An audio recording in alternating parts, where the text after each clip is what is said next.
আজকে যারা নিজেরা বলছে আমি রাজাকার, আমি রাজাকার, তাদের জন্য বাংলাদেশ ছাত্রলীগ রাজাকার কোটা চালু করলো।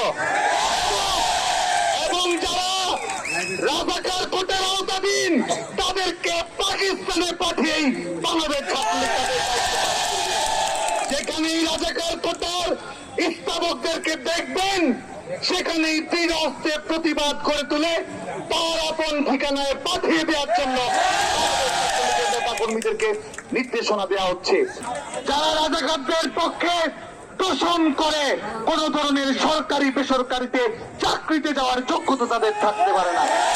প্রিয় বন্ধুগণ, আগামীকালকে কেন্দ্রীয় ভাবে দুপুর 3টায় লাখো শহীদের রক্তকে অপমান করায়, মুক্তিযুদ্ধের চেতনাকে অপমান করায় বাংলাদেশ ছাত্রলীগ সন্ত্রাস বিরোধী রাজু ভাস্কর্যের পাদদেশে আগামীকাল দুপুর 3টায় এইখানে প্রতিবাদী অবস্থান গ্রহণ করবে।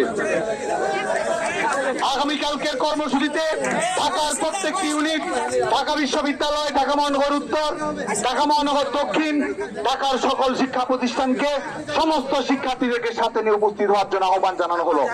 একই সঙ্গে বাংলাদেশের সকল জেলা মহানগর বিশ্ববিদ্যালয়ে দুপুর 3টায় একযোগে প্রতিবাদী অবস্থান কর্মসূচি পালিত হবে।